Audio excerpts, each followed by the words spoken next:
6 win. Play for makes breaks, one must always score. If the first game breaks, we'll get you to let up, put on more steam. Protect our kickers, our quarterback, our lead, our ball game. All obstacles, block, cut, sides, 2 games after this win in. Rest you again, we're here for the first May. Can everybody keep that 6 minutes? Rocky Top, you'll always be. Doesn't have to be perfect, ain't gonna be perfect. We go compete for 60 freaking minutes. All right, enjoy the opportunity, enjoy the environment, and then go play our butts off, play for one another, and have a hell of a lot of fun. Everybody got me? Yes, all right. You know, I know what I came here to do, and you know, it's my job to go and get that done. I think one thing I will say is that I care about my guys. You know, I have a real issue with people touching my quarterback, running back, stuff like that. Like, if you're in the backfield, you're my family. Especially if you're on my line, you're even more my family. You know, that's kind of my mindset when I walk on the field. That's kind of how I play the game. I'm blocking to protect the man beside me and the man behind me, not for personal growth. Because you keep everybody healthy, you win ball games. So, makes sense. Who got my back? I got your back. Who got my back? I got your back. Who got my back? I got your back. We play for another. We fight for another. Every fight, every play, every round. Hey, Tennessee on 2. 1, 2. Tennessee. Vols, that team ready. Vols, that team ready. Vols, that team ready. To be the man, you gotta beat the man. And I'm saying, woo, right here. Make the decision. You're either a Vol or you're not, through thick and thin.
Welcome to the Talkin VAWLS Network. My name's Boogie Bentley. He's Coach Jay, man. It feels like it's been a minute. It feels like it's been a while, but we just hung out Sunday night. I think it's because nobody told me. They didn't run it by me. They didn't run it by Talkin VAWLS that they were going to take spring break and take a week off of practice. Why didn't Kaner tell somebody? Nobody knows. I don't know what's going on around here.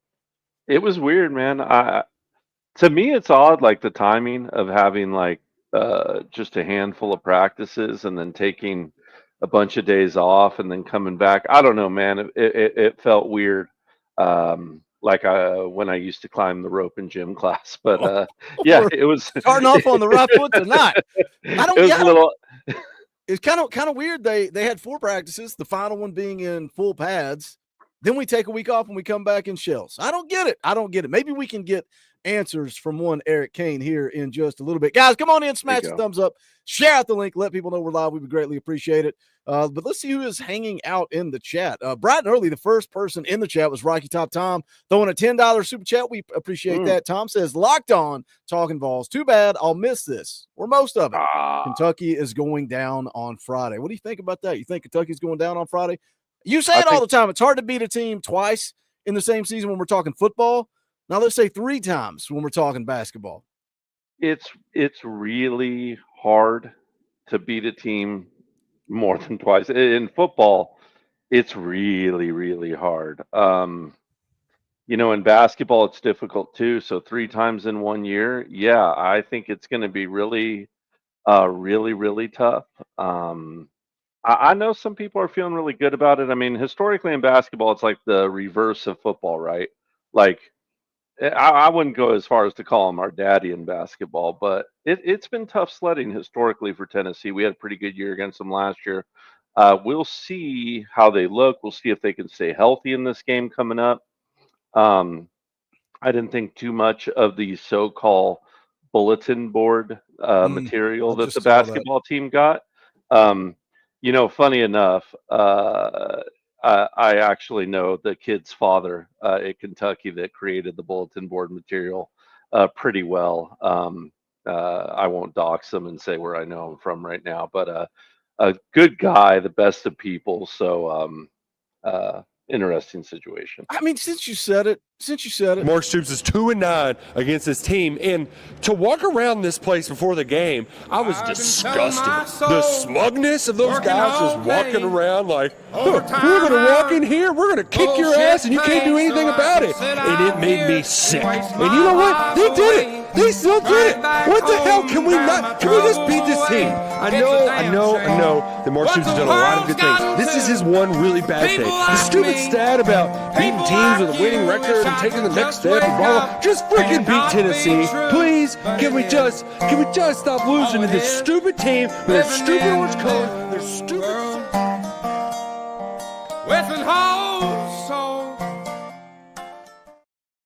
Never gets old. What an absolute clown. Seth the Native for 5 says, boom, boom room entry fee. We appreciate you, Seth. Adrian Wells been a member for 24 months. And then Dustin Young joins the channel. Guys, hit that join button down below. You can become a part of the party for just $1. I think we're going to do a members only stream coming up in the fall. So make sure you're dialed in. It's Sports Channel. We would appreciate it. Foul Mink for 2 says spring ball. Let's go. That's what we're here to talk about. Let's get Kaner on here and get into it. You are Locked On Vols, your daily podcast on the Tennessee Volunteers. Part of the Locked On Podcast Network, your team every day.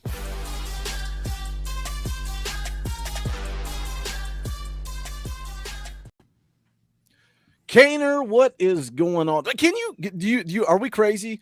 Do you think it's a little odd to practice 4 practices, get into full pads, and then take a week off? You don't think that's odd? No, I think it's weird. I way back when on my show, I always say Uncle Rico style whenever I talk about my playing days forever ago. But we would get it done. Now we would start mid-February, which was kind of weird. But you would get done, and then you go on spring break and do what you do, and that was cool.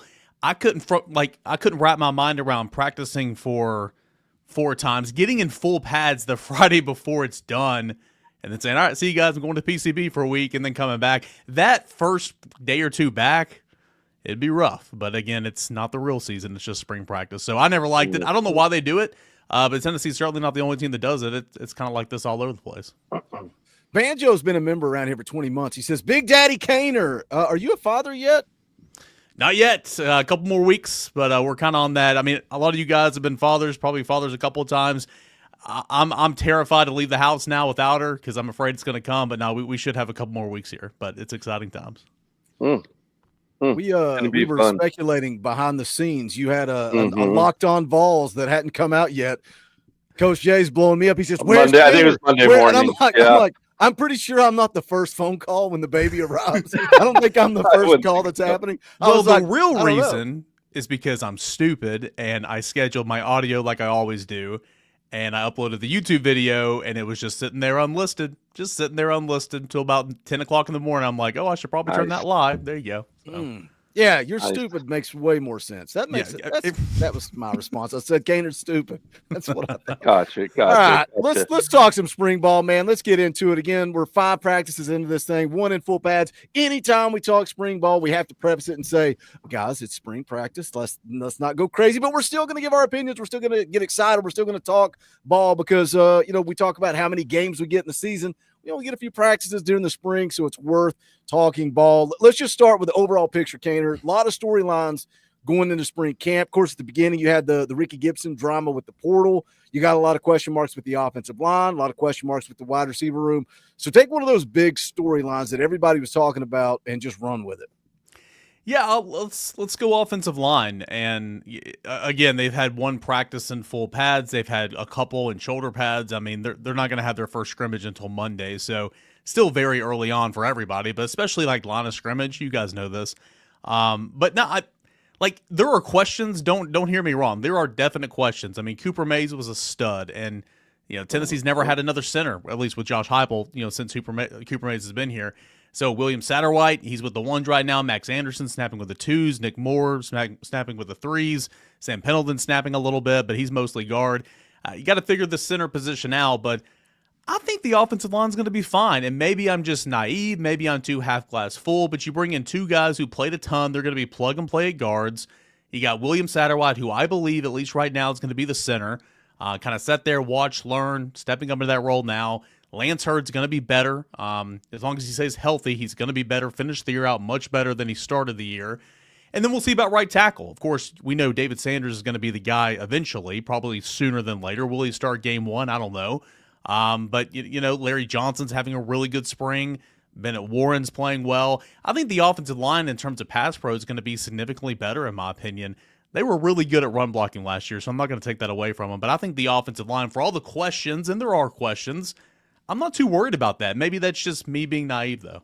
You think running the ball, though, and I'm not trying to disrespect the offensive line, take away the offensive line, but I say it all the time when people are like, go get Savion Hyder, go drop the bag on Hyder. We need the number one running back in the country. I'm like, do we? Or does Josh Heupel's scheme just kind of lean into success in the running game?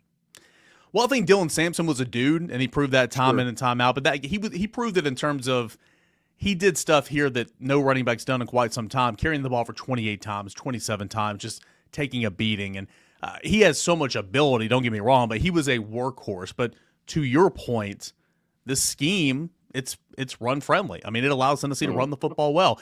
My question is, and it's a big topic of conversation over at VolQuest, and I'm not in those coaches' meetings, so I'm not going to pretend to know or see or whatever. We don't see anything at practice when we're out there. It's routes on air. I expect there to be some tweaks to the offense. Is that more underneath passing? Is that more passing out of the backfield? I mean, the scheme's not changing. The offense is not changing, but you've always got to evolve. Those splits are what allows Tennessee to run the football so well. Splits, spread the defense out, light boxes, okay? Hat on hat, go block somebody, play football. Say they bring those splits in. I don't know if they will, but say they bring those splits in. Does that change anything? I don't know. Maybe we'll get to see a little bit more as spring goes along, but the scheme certainly helps, to your point, and you just have to have guys go out there and do it, and they've done it. Yeah, it's an interesting concept, right? Bringing in the splits a little bit. You are right. It does change the box numbers. Certainly makes it easier to run some of those underneath routes with those splits in. Certainly, Kaner. Going back to the offensive line, though, I don't know if we're just sitting around reading the tea leaves because we got bored last week, but we got talking about, Lance Hurd and coming in out of shape and just the physical shape of the offensive line in general last week. Except like Campbell could never get into shape, and we were always battling injuries like that. The offensive line feel pretty healthy from everything you can see this year. I mean, Larry Johnson certainly looks slimmed up. I would say every O lineman I see looks much trimmer this year. Is that fair to say from out here in California, just watching some VolQuest clips from your binocular view, right? Yeah, exactly. No, I mean, they look good, and I mean, every spring everybody looks good, everybody's great and everything. But no, like Larry Johnson physically. I mean, Larry Johnson 3 years ago when he got here did not look like. I mean, I remember when Tennessee recruited him, and I called him. I covered that recruitment. And in the back of my mind, I'm like, man, this is no disrespect. This is kind of a stretch in my opinion, right? His feet. Yeah. Knew that it would be a developmental player, but to his credit, man, he's coming in here and work. He was serviceable last year, played some last year. He's dropped the weight. He looks good. And if Tennessee needs to rotate some at right tackle, if Tennessee needs to have him be a spot starter or whatever, I think that he's capable of doing that. But no, he looks good. I think Sam Pendleton looks good. Of course, he's a vet. He's not a newcomer. William Satterwhite looks better. Max Anderson looks better. Lance Hurd's healthy and he's practicing. And so, yeah, I mean, I could be missing something, but when we're out there, at least so far now, you know this, Coach Jay. After the first scrimmage, everybody will be like, "Oh, something's hurting, something's nagging." There's no offensive lineman off to the side for the most part, and this time last year you might see a Campbell or a Carrick or a Cooper every now and again, but there's been none of that. So from the eye test, they look really good, and it needs to stay that way. I think I went on another podcast, the Chase Thomas podcast last week, and we kind of started talking about offensive line and injuries and just the bigger picture, and I'm like, well, a lot of this stuff about being out of shape is because a lot of these guys are on the practice field enough, in my opinion. Sure. And I'm not a doctor, I'm not a trainer, but you got to practice to be in shape. And, practice well, play well. Maybe that's too old school, but I want to see more of that out of Tennessee in fall camp. But so far in spring camp, it's looked pretty good.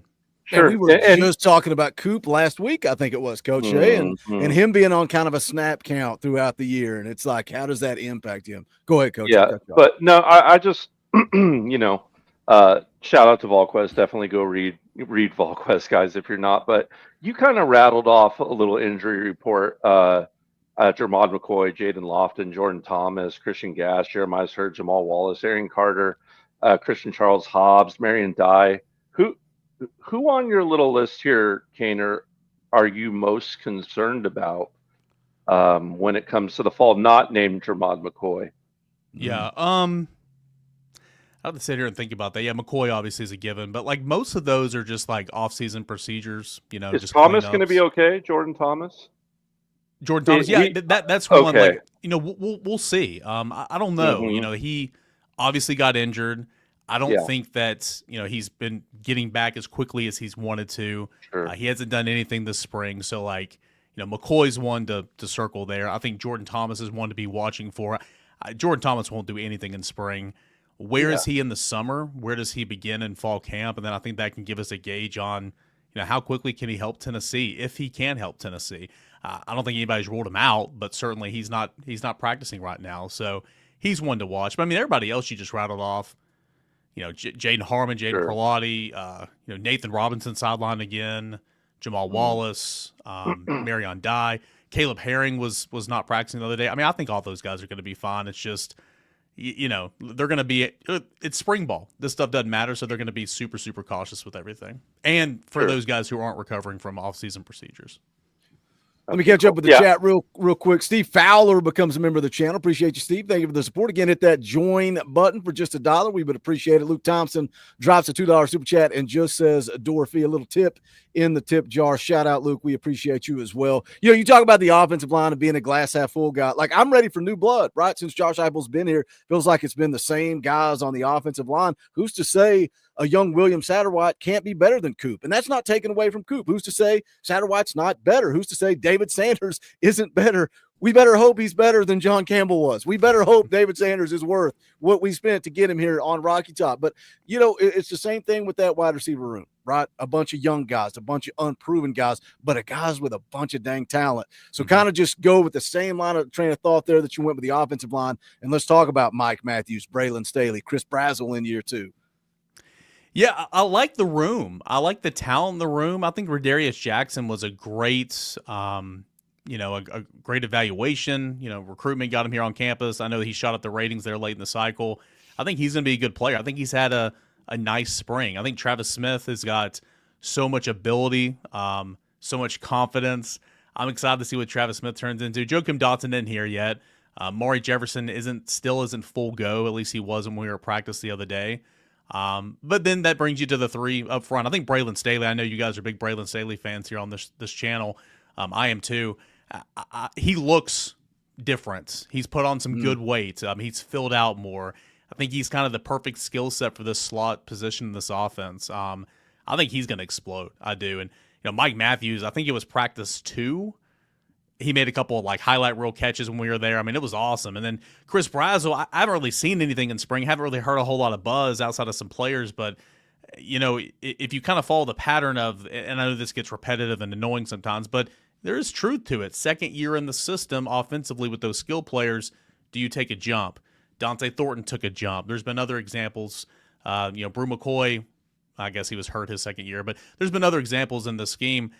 You got to have a jump from him. You do. So I like the room. I like the talent in the room. My biggest fear is, think about where you were against Vanderbilt at the end of the season, man. Everybody was beat up. That's why I think Tennessee, and I hate to phrase it this way, but man, you got to go get a body, in my opinion. You really do, because Jackson and Smith are going to play as freshmen. They're going to play more than Mike Matthews simply because there's not a lot of bodies there. But what if you're down 2 or 3 guys, 3 or 4 guys? I think Tennessee needs to go get another body. But I like the talent in that room for sure, and I think Mike Matthews has an opportunity to jump up and be the guy we thought he could be, and just kind of take this position group by the horns and lead. Yeah, absolutely. Eric, do you think they're looking more towards someone on the outside if they could add a body, or do they prefer it in the slot? Where do you think they're kind of looking towards more there in that room? I would think outside. I could be wrong, but I would think outside, because in the slot now you got Staley. Amari Jefferson has been running routes out of the slot. When Joakim Dotson gets here, he'll be running routes out of the slot. So those are 3 guys that you feel good about, at least in terms of depth and numbers. I think you need to add an outside guy simply because there's 2 on the field at one time, whereas there's 1 slot. So I would lean more towards the outside. What you need is, though, to be honest, you kind of need another one of those Chaz Nimrods that can kind of play both, and be good enough to give you some plays and some catches playing both. And that would be kind of on my wish list, but I'd say outside. I know didn't Amari tell us that he feels confident playing both, but there's a difference between what the player feels confident in, what Kelsey Pope feels confident in. Players feel confident they can go out there and do anything. And I was going to say, Amari wants to go play for Vitello. Shoot, Boogie. Probably could go play a little safety. Why not? That's the mindset you got to have. That's what I want, right? But no, you're right. There's a difference there, and maybe he will in the fall. But right now, when we've seen him go through routes on air, he's been doing everything in the slot.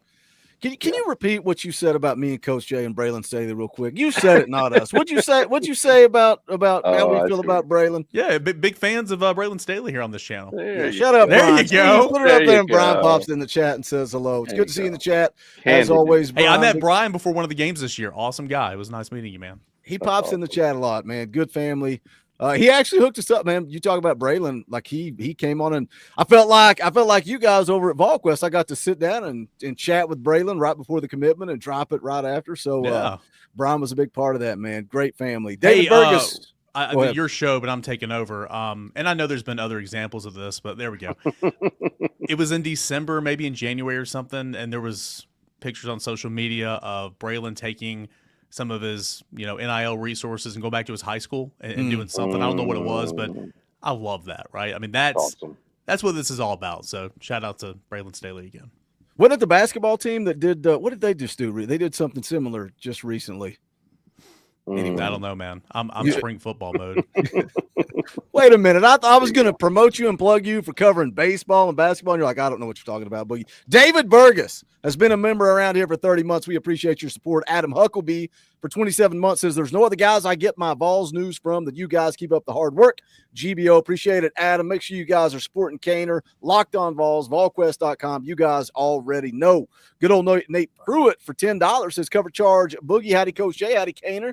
God bless and go Vols. Fatbacks are looking good. Would like to see better bursts off the line this year. Man, those old offensive line guys, defensive line guys, they're never happy. They're never satisfied.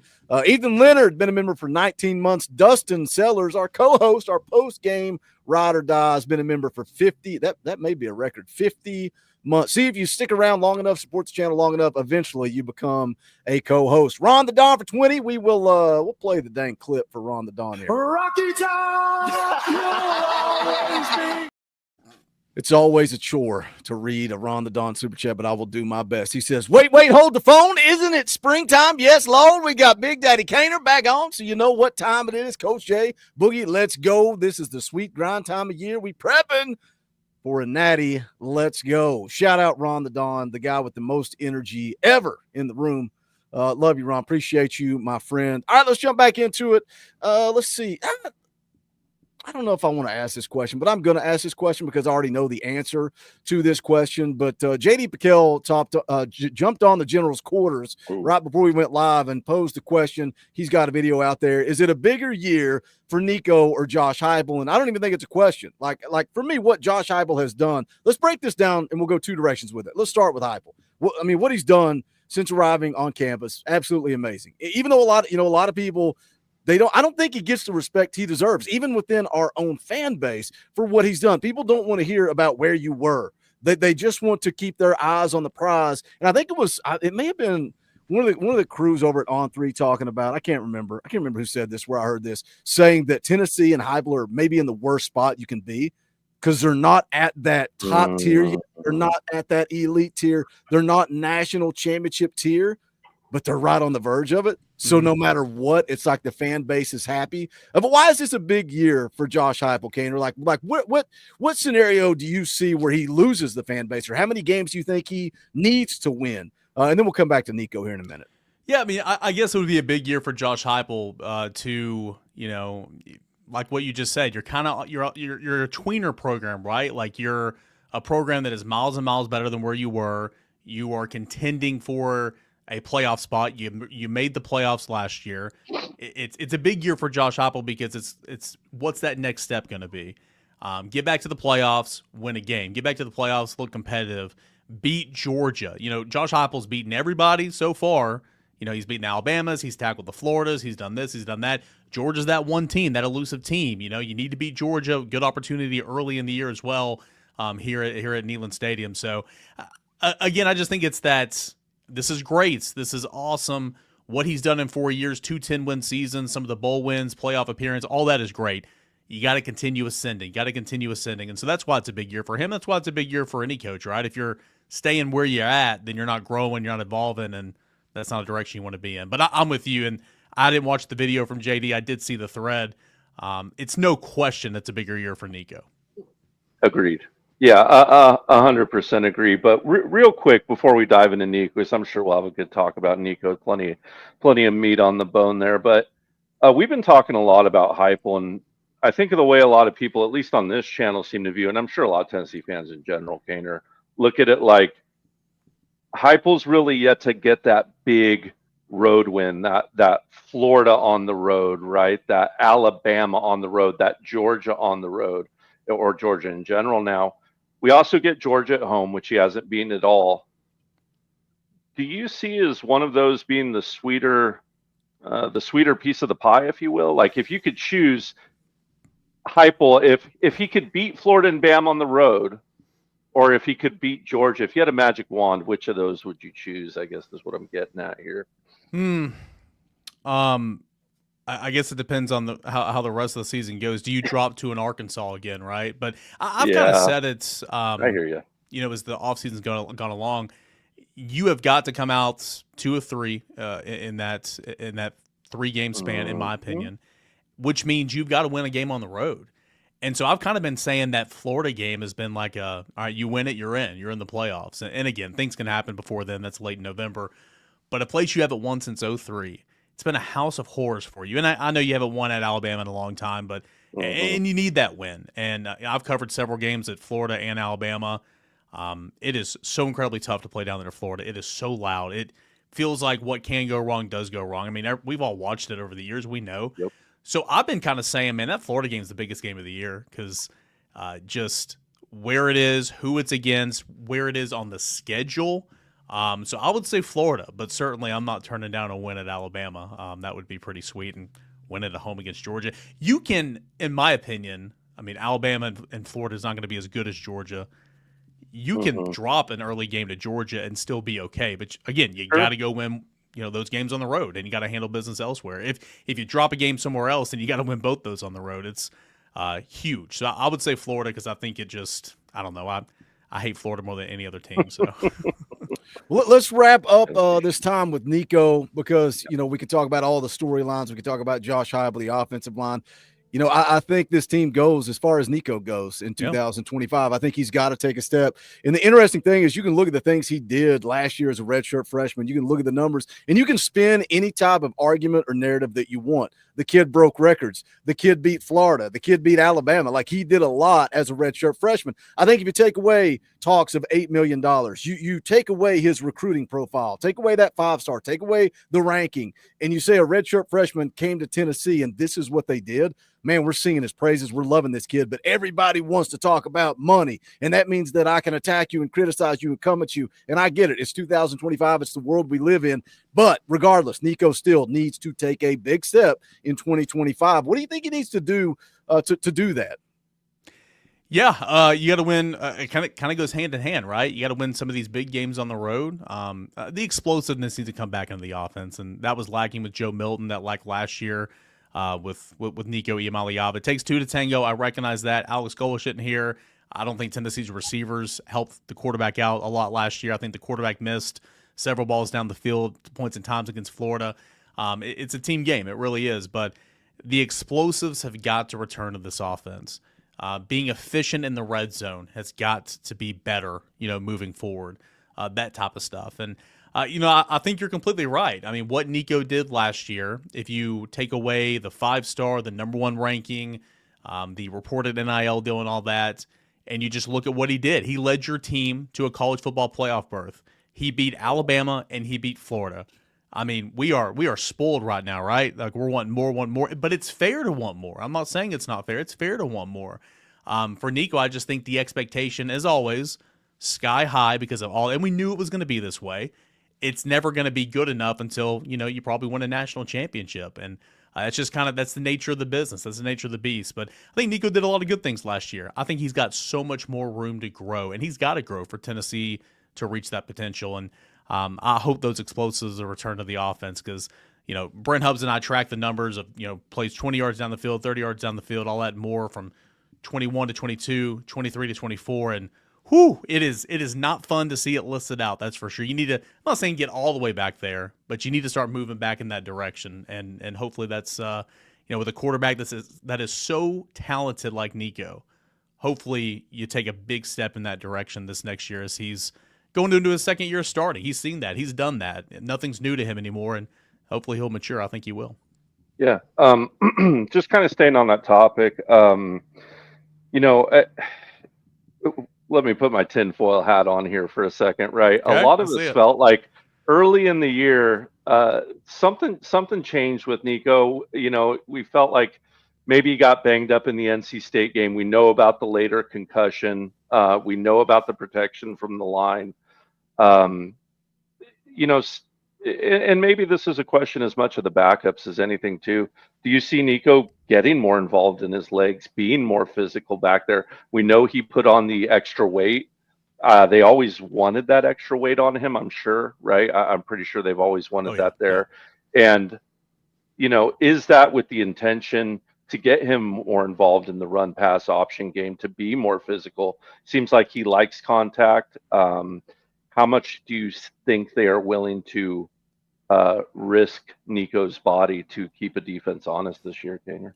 Let me piggyback one last thing on that. Yeah, go ahead. And their confidence. How much more confidence do they have in Jake Merklinger as a backup to kind of piggyback in with what Coach Jay just said? Yeah, Jake's had a good spring, man.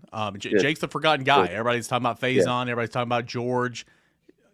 Typical young quarterbacks, you come in, you sit, you learn nutrition, strength conditioning, you watch, you throw. I mean, Jake's improved. He's looking good out there. And so I think there's a lot of confidence. I mean, you don't want him to play extended period of time, of course, because that means you don't have Nico. But I think there's a lot of confidence in Jake Merklinger. For Nico, yeah, I mean, he showed up on campus a couple years ago, like 190 pounds, and like he's a little over 210. I think he said he was a 215. Don't quote me. I have to go back and look. He still looks skinny, but you can tell he's put on some. There's got to be a hefty balance there. It cannot be Diego Pavia where your offense is your quarterback running, throwing, doing everything. Yeah. But to your point, Coach Jay, man, he loves contact, and you saw that last year. What was it? I want to say, was it the Arkansas game where they started the game on a bootleg rollout and completed a pass? I mean, that was all. He loves being out of the pocket. I think that they need for this offense too to keep the defense honest and kind of have that extra layer. I think they got to run him some more. They can't be selfish and they can't be reckless with it, but I think they absolutely need to give him the option to run some. And against Ohio State, where it was just a train wreck in all respects, I mean, it could be argued Tennessee's best offense at times with him just running for his life. And I think that needs to be incorporated in this offense for sure. You can't coach and play scared, and I'm not saying Tennessee was, but I do think that there's confidence with Jake Merklinger behind him to where it's like, okay, well, we got a little bit of depth. We got some guys back there. Go take some hits, and let's see what happens, because I think that'll open some things up. And I think more than anything, it will keep the defense honest on so many more accounts than what it's been the last couple of years. Always a good time having you on, Yeah. Kaner. We do it every Monday morning during the season, but we do some crossover stuff during the spring as well. Everybody here is probably already subscribed, but if you're not, go over to Locked On Vols, give Kaner a sub. Also, go check out what's going on over at volquest.com. If you want basketball coverage, they got your basketball. You want baseball coverage, Kaner is at the ballpark every single night. I mean, every night he's at the ballpark. I look at my wife watching the game. I'm like, yeah, I could be like Kaner. I could be at work right now, but instead, like, please be like Kaner. Get out of the house. Yeah, Go. you're probably true. Let's throw this in here real quick. Dustin Sellers drops a 20 spot, so we'll make Kaner work overtime. I'll put the check in the mail, Kaner. I'll put this check. I was gonna say, I get that 20. All right. Yeah, we got to play the clip though. Rocky Top, you'll always be.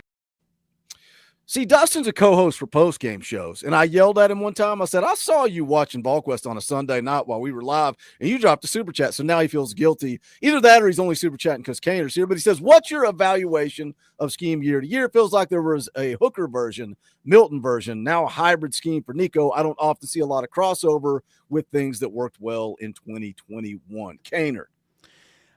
I think we'll see more of it with Nico, obviously, but I think there was more of a difference, in my opinion, y'all can correct me, from this offense with Hendon and then this offense with Joe. Like, I thought they threw so many screens. I mean, they're always going to throw screens. I thought they threw so many more screens and, sideways passes and all that type of stuff with Joe, and they didn't air it out as much. Never had the opportunity for the quarterback to run, and they ran Nico a little bit so far this year. I think it's been more of a difference from Hendon to Joe than from Hendon to Nico or from Joe to Nico. So I don't know. I mean, you're always trying to tweak and evolve and all that different stuff, and you're always going to play to your guy's strengths. I mean, Coach, you know this. I mean, you're a coach. You want to put your player in position to succeed and do what he's comfortable with, and I just think Nico has so much ability, more steered towards Hendon in this offense than what we saw with Joe Milton.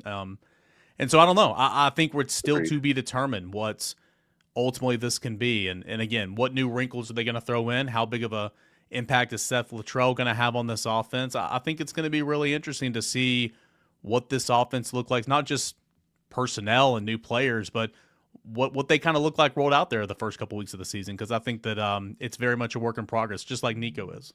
And too, how many times did Heupel say doing ordinary things at an elite level, right? Yeah, if the O-line protects, what's the offense look like? If the wide receivers catch the football, what's the offense look like? What do the numbers look like?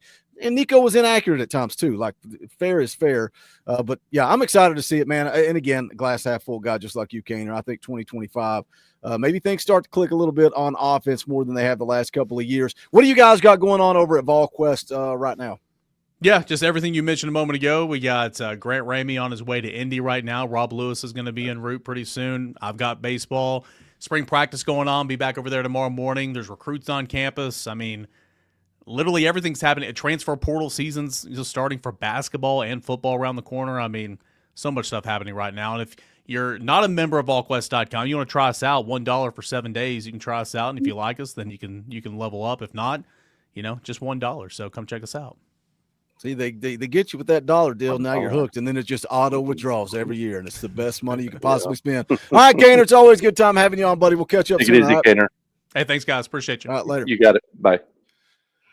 Let's do a little plugs and shills of our own here, and then we're going to keep this train rolling, so don't go anywhere. But I do want to show this off. We got some brand new merch that we rolled out, and Nike merch. When I got the email that said Bonfire has now worked out a deal with Nike, I said, we got to roll out some Talkin VAWLS Nike merch. So we got dry fit, jersey blend, performance tees. We got club fleece, pullover hoodies. We got a crew neck sweatshirt as well. You can see the Nike swoosh there on the sleeves. Fine quality. I've got to order some of these and probably going to send some out to California. Also, if you're out on the golf course, you want to rep Talkin VAWLS, we got oh God. We got polos, we got quarter zips. Again, you click on these, you see the color schemes underneath. You can customize, get whatever you want, get in where you fit in. But man, I like these too. These look clean. I got to get some of these ordered. We got a quarter zip windbreaker, travel mug, everything you want, plus the Old Faithfuls. Bonfire.com/store/Talkin VAWLS. That link is in the description below, and I think that YouTube has now approved Bonfire for the Talkin VAWLS network, so you can see our merchandise in the description below.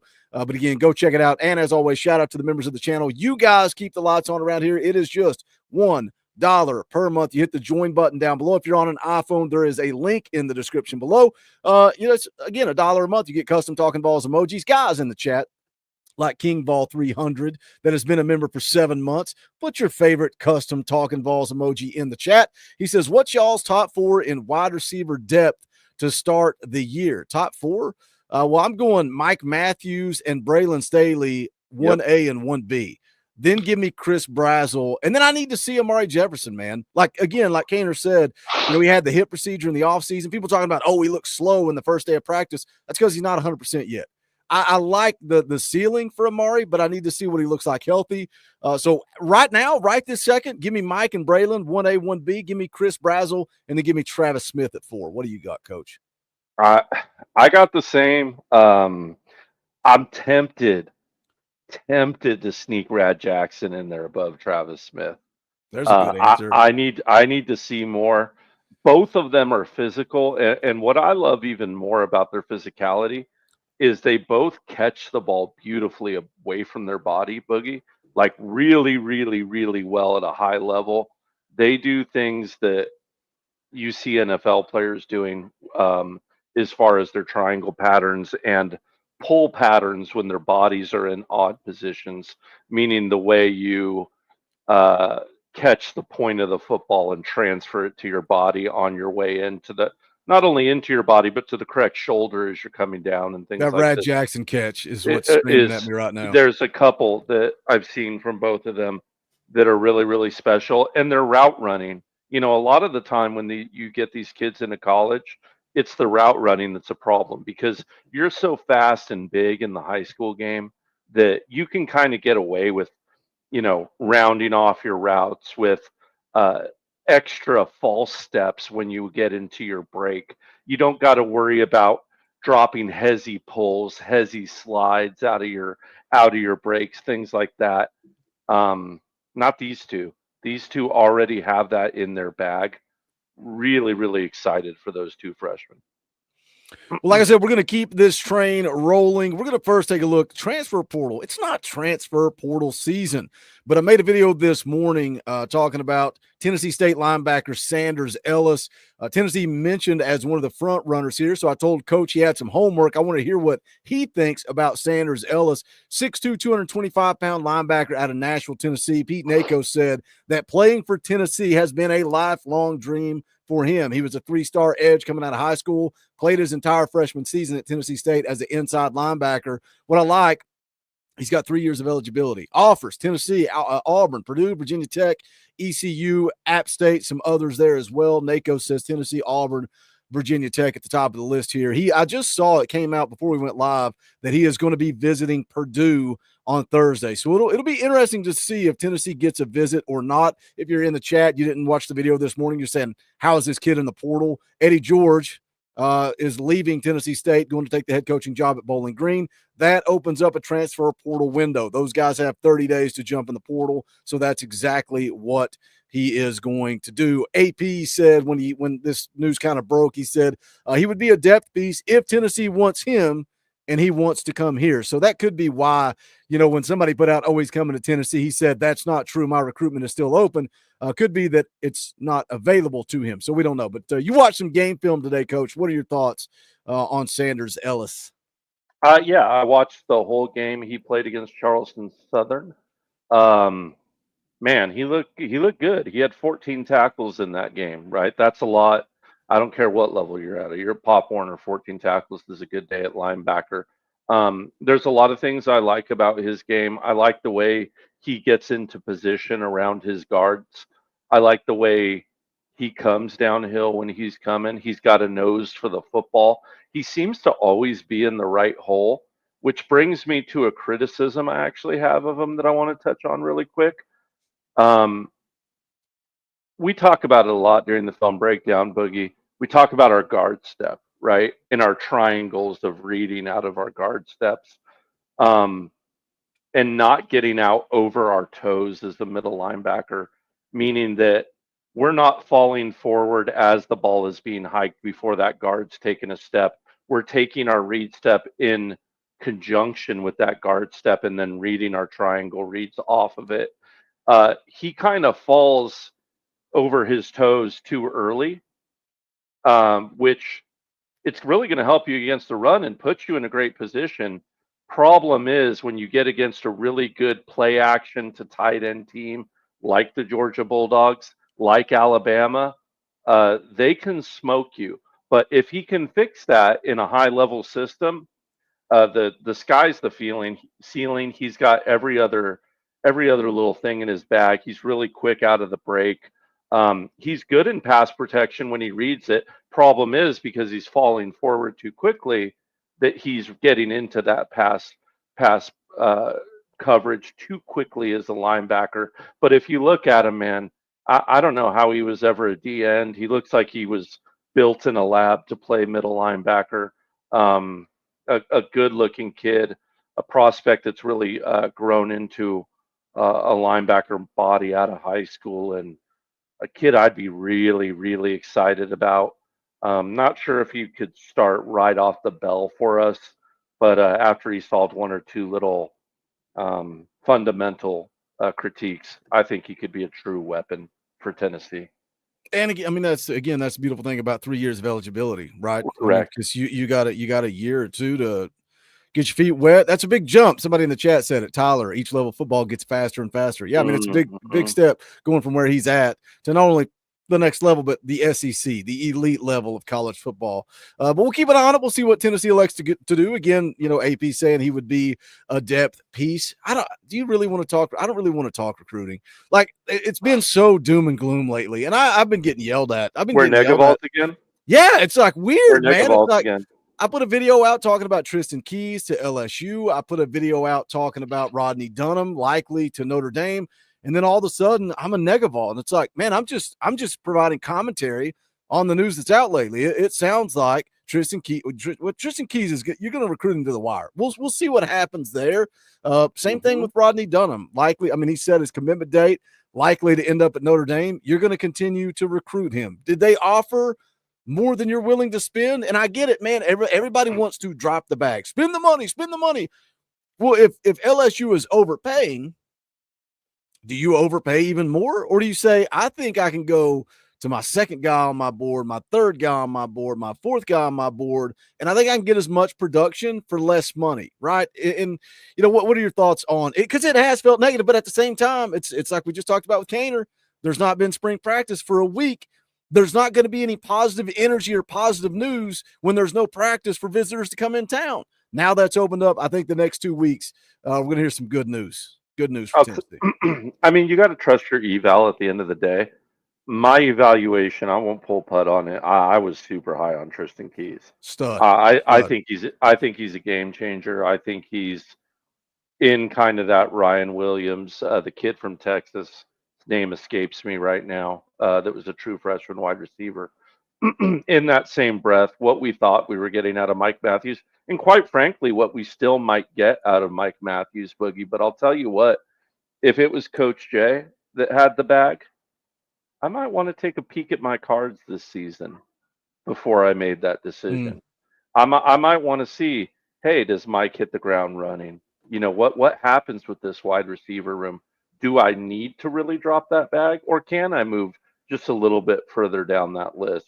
Can I use my money in a better place or not? These are such difficult decisions nowadays, man. I know these coaches get paid well, but they certainly earn it with the time and level of stress to the decisions they have to make. Because, Wingo. Thank you, Jason. So I might want to take a peek at my cards. Mike Matthews comes out and puts up 280 against Syracuse, and as a sophomore, puts 4 touchdowns up. Rad Jackson comes out there, starts blowing stuff up, or Travis Smith comes out there and is an absolute dude. Maybe I take a mulligan on it. Maybe I look somewhere else. Maybe I want to go spend a ton of money on 2 offensive tackles instead, because I know that I got great quarterbacks all the way down the row.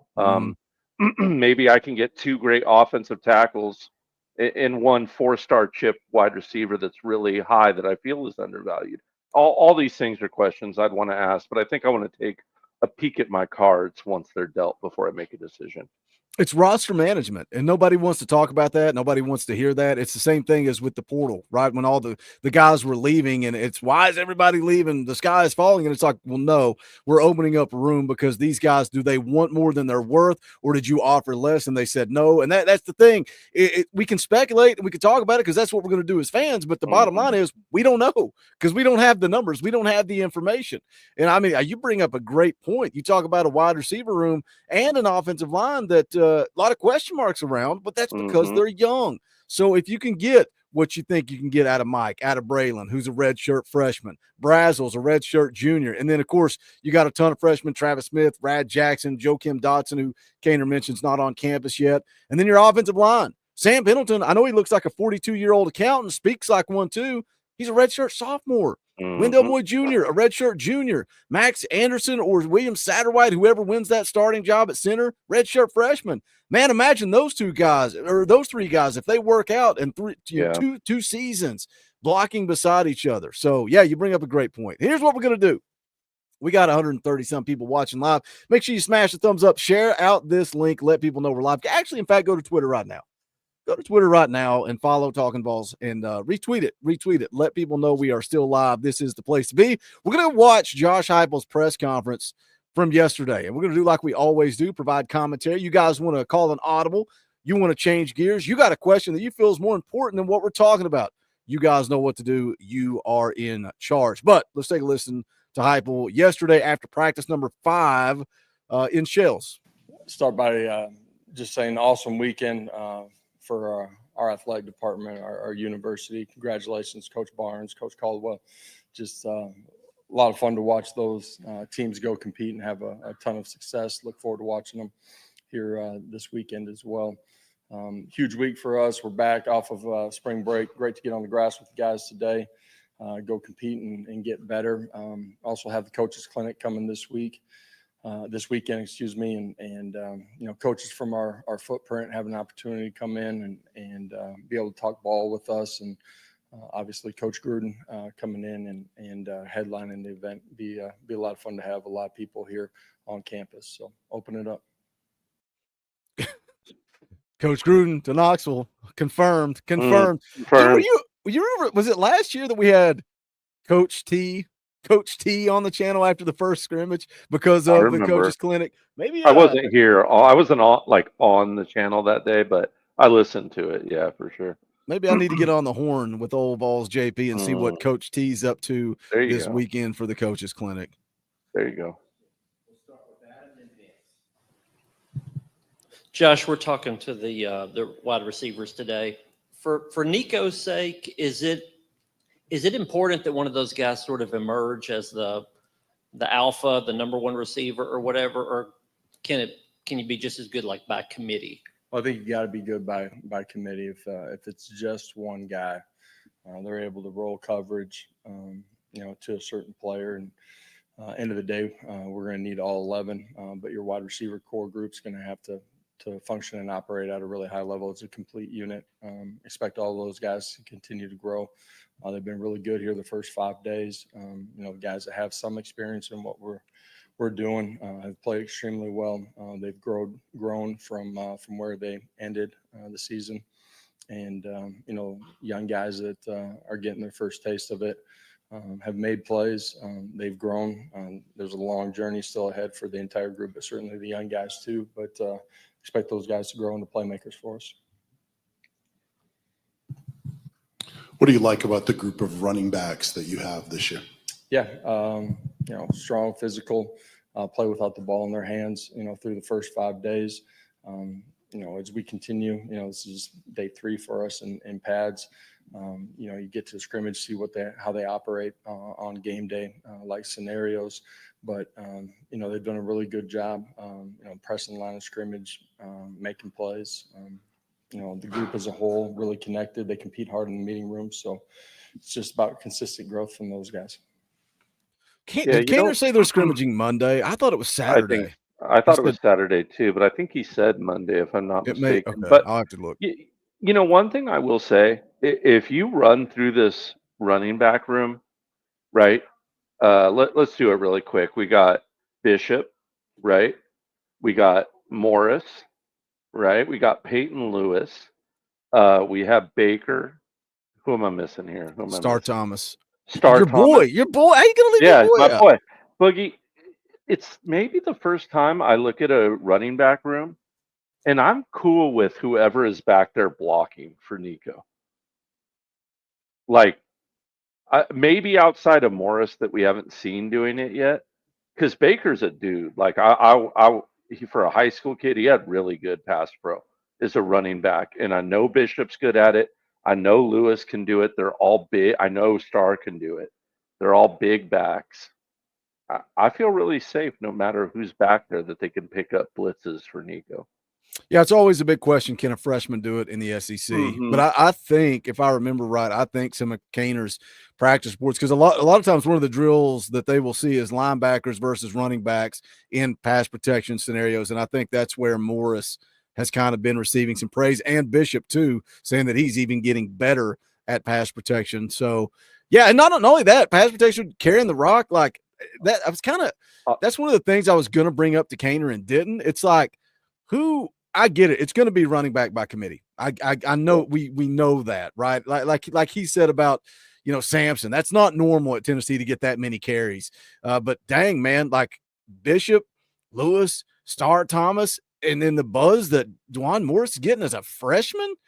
How do you divide those carries? Like, are you going to keep everybody in that room satisfied at the end of the year? Yeah. Yeah, that's what's going to be tough. And you're right, that drill is big. I'll tell you a quick little funny story. We had a running back back in my team in high school that he was a scat back and super good, put up an insane amount of yards, like 2,000 yards on the ground.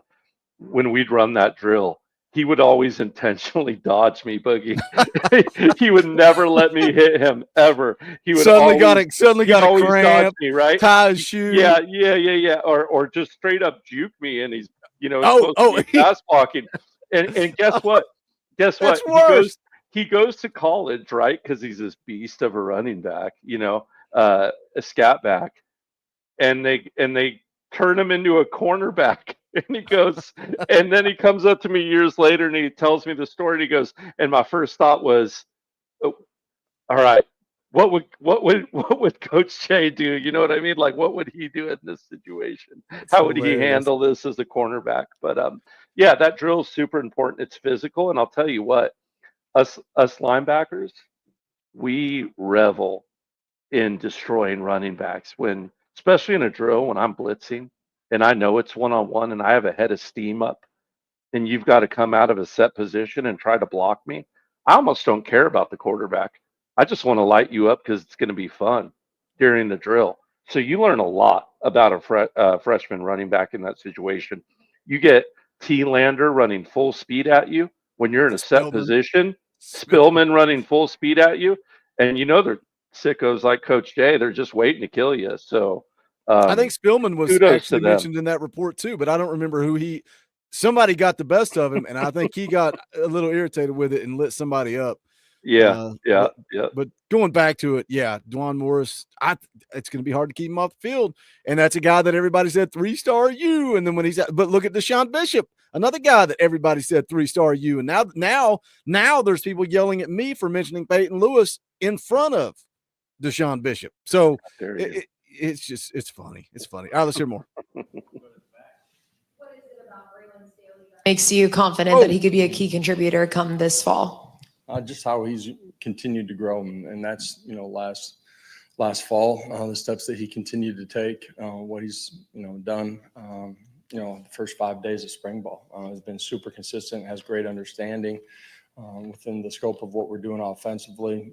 Has the ability to recognize, identify coverage, get to the right spot, zone, man looks, and has played really long over the middle of the football field. First part of spring ball. Who's he talking about?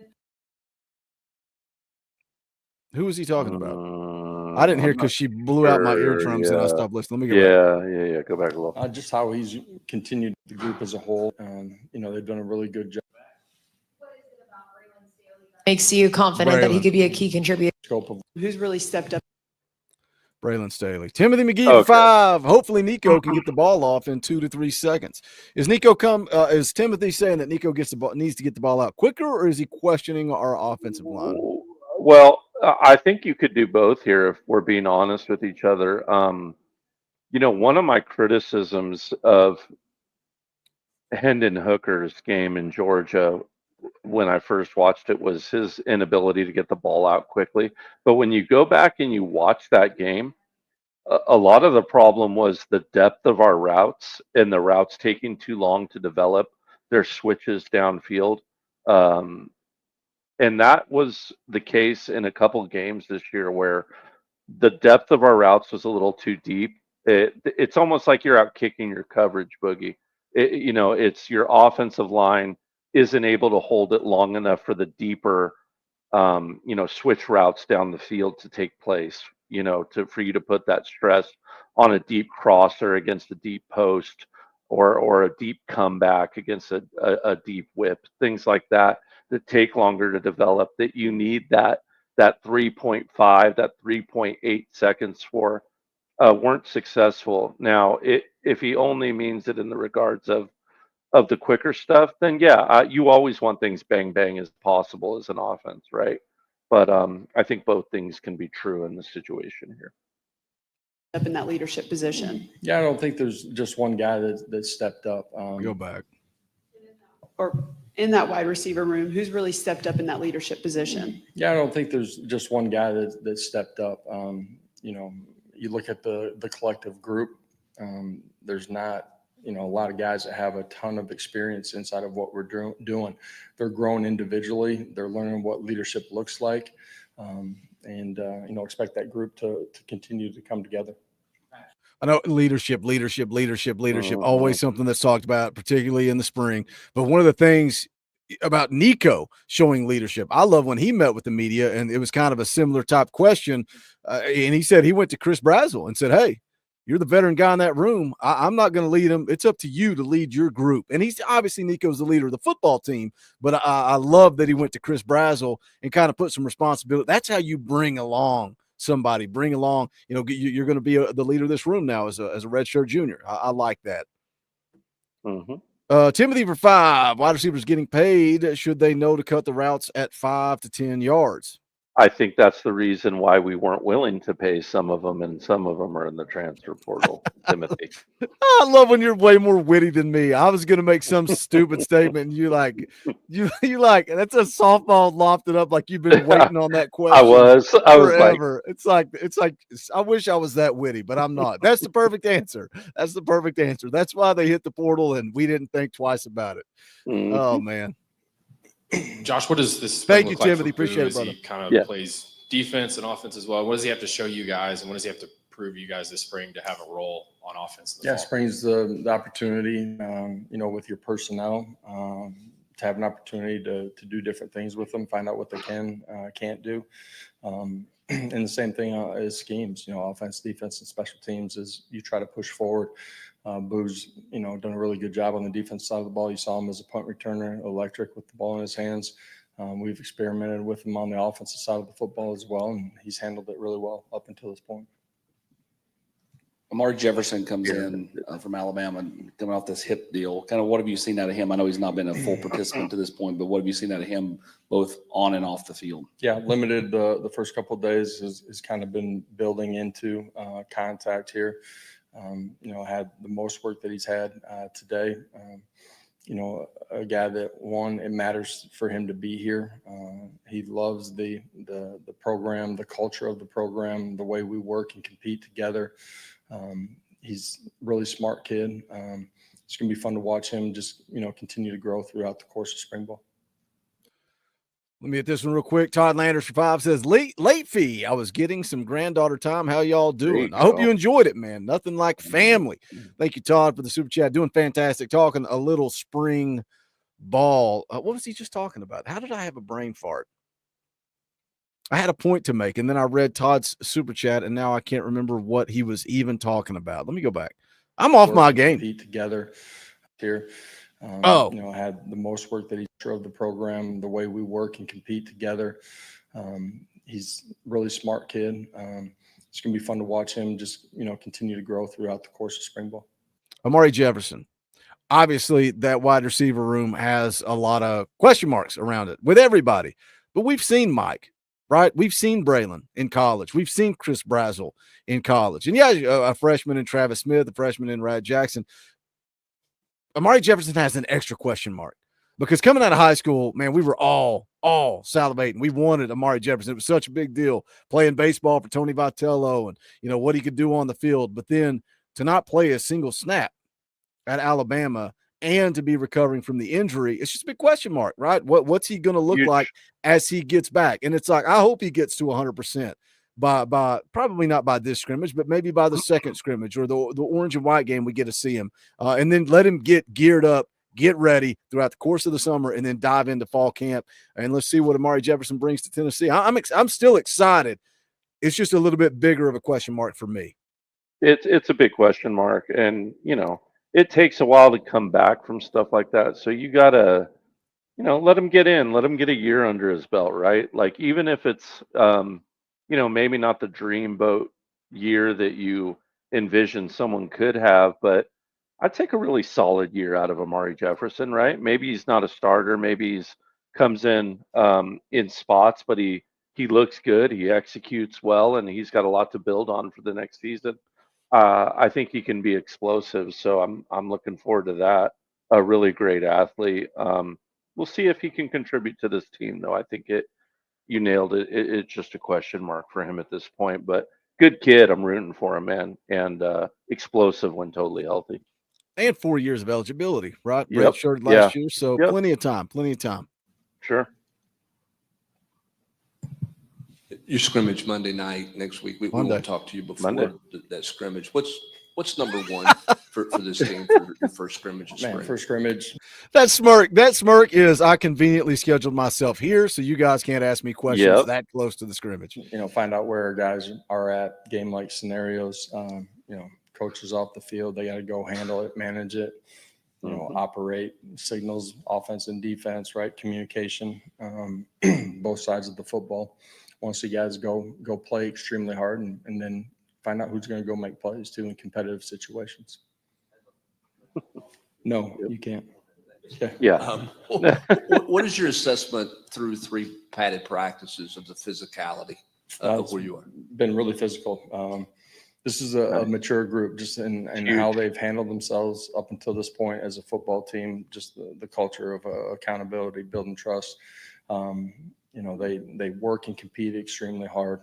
It's been extremely physical. A bunch of, as we unfold our practices, individual into group work where you're competing against a guy on the other side of the ball as you're working, certain fundamentals and techniques.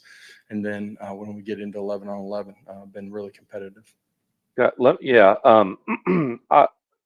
love hearing that response, Boogie. I love it. I'll tell you, the most concerned I've ever been about a team in a spring was because of physicality, and I just wasn't hearing the plastic pop the way I wanted it to in practice. They were working hard. They were moving quick, but the plastic just wasn't popping. The physicality wasn't there. The intensity wasn't there. And I pulled them in and I laced them for it. I worked the heck out of them the whole rest of that spring. This was a team coming off an undefeated season with a lot of guys back. And I did everything you think you could do. And that team won 3 games that season. And the next year, right back to the plastic popping, right back to a really successful season and winning. Football is a physical game first and foremost. It's all about physicality. You're getting whooped. And it don't matter how much Nico or Heupel or anyone else grows. If you're getting your tail kicked in up front and in the trenches and the physicality of the game doesn't favor you, you're going home. I don't care what the skill positions do. You mentioned that team coming off an undefeated season, and the loss to Ohio State sucked for us. And I think it puts some of the people in a fan base where maybe the energy's not there, the excitement's not there. We're sitting here in spring camp. Maybe there's not as much interest in spring camp or enough interest in recruiting because of that Ohio State loss. But who do you think is thinking about that Ohio State loss every single day on the practice field, every single day in the weight room, every workout, every drill? Who do you think's reminding them? Remember how that game felt? Remember how Ohio State felt? Right. I think this has the potential to be a team that's hungry because of they got a little taste of it. They got a little taste of the college football playoff, little small sliver of what it feels like to be at the big show. And they got embarrassed. They got their butts whipped. And I think, man, this coaching staff can use that as motivation and make this team hungry. And then you said something that I think it was last week, maybe the week before, talking about young guys being hungry and that Rocky Balboa comparison of the difference between Rocky 1, Rocky 2 versus Rocky 3 when I'm the champ and everything's great and everything's gravy. I think this team they could be something special, man. They could be something special. I truly believe it.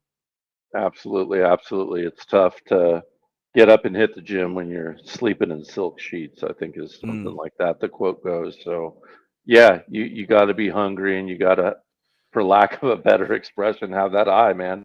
Have that eye of the tiger and go out there and fight and work and bust some chops for it. So excited to hear that the team is being physical in the sparing amount of time we get watching practice and reading the tea leaves. They look like they've been practicing fast. We don't get to see those, Tennessee drills like we used to in practice back in the Fulmer days anymore. So we can't get to gauge any physicality, but the way Heupel lit up right now gives you some hope for how physical this team's been. And I get excited because, look, I get it. AP and Kaner, the VolQuest guys, the guys over at Go Vols 247.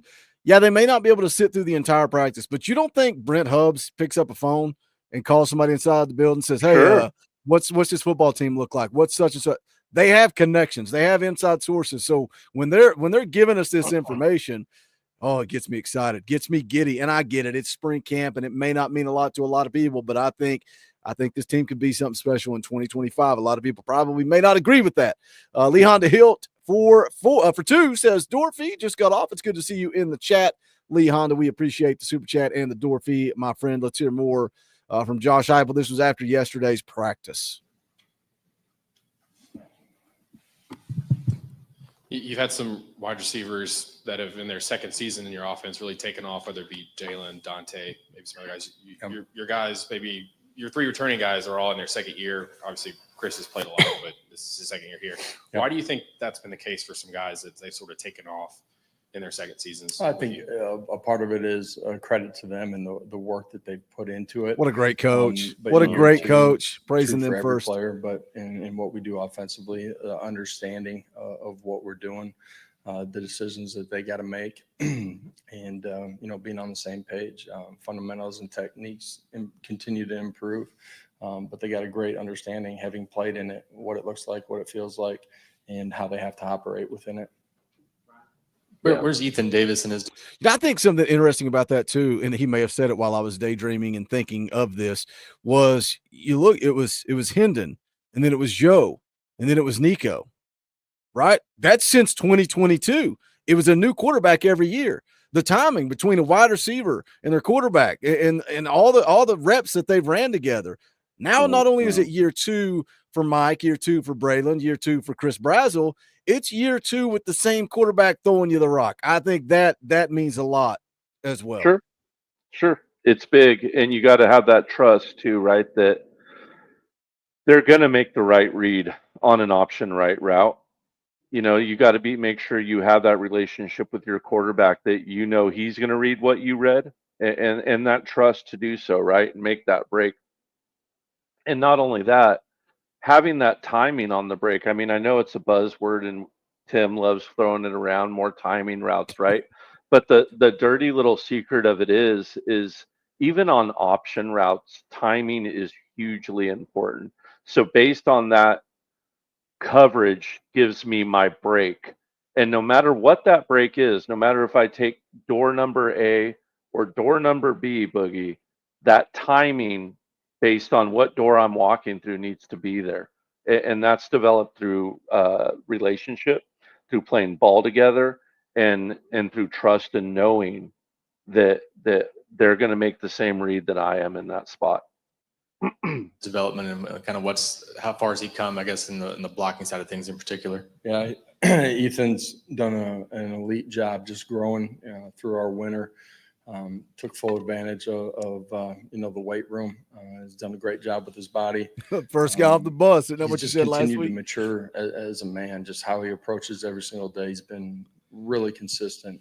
We have a great understanding of what we're getting from him every single day, and that's a credit to him. Just continuing to grow as a man, and then.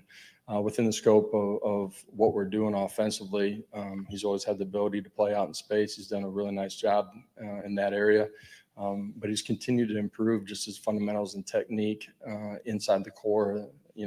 As a tight end, there's so many things that you have to be able to do. You're playing wide receiver when you're split out or releasing from the core.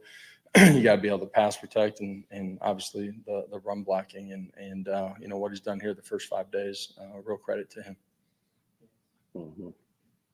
If you could speak to the two transfer offensive linemen that you brought in, what you like about them in Roy and Pendleton, and what you've seen from them in their development so far. Yeah, both of them have experience. They're mature.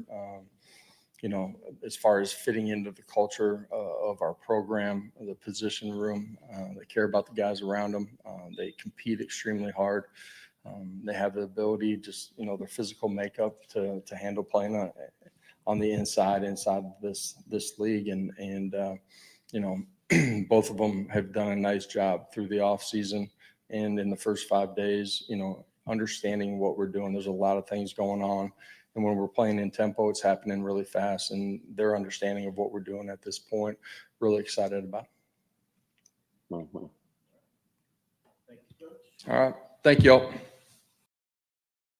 All right, that's Coach Heibel Like yesterday after practice. The pads are popping, the energy is there, the physicality is there. There was a lot of talk about the offensive line with physicality too, and being able to see that hey, David Sanders can hold his own, and you're gonna get more of that as they said full pads. It's only been full pads once. They've had shoulder pads 3 times, full pads once. But once the shoulder pads come on, the physicality starts. Like it ain't no sugarcoating it. Timothy McGee for 5. If it takes 2 years for a wide receiver to pick up his offensive route, why not change and make it easier to pick up? Maybe the more complex, complicated route is better. Yeah, it's not only that, it's speed of what you're looking at too. I know Hype addressed it right there. And the time to build that relationship and that trust is what takes time. Why not make it more simple for the younger guys? Yeah, I mean, I guess you could.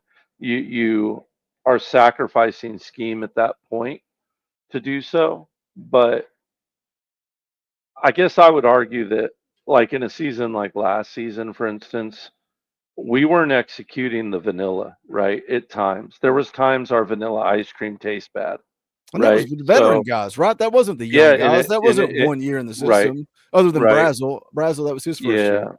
yeah. So don't get me wrong. I think there are times, Tim, as a coach, that you do need to change your recipe for that vanilla ice cream. But I just thought last year was a bit of a personnel issue and an injury/conditioning issue along the offensive and wide receiver fronts.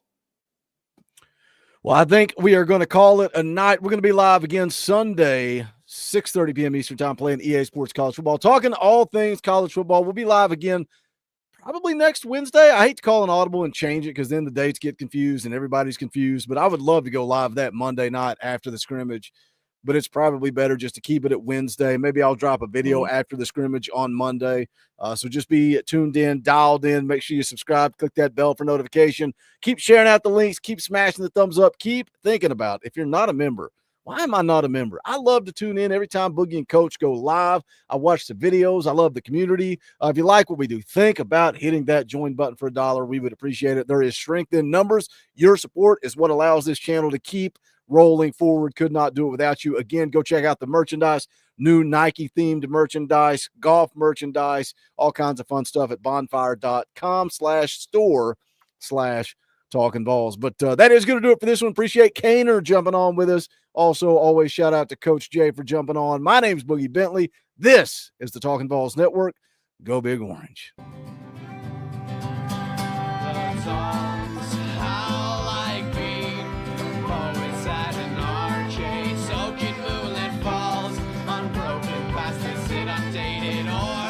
That we call home.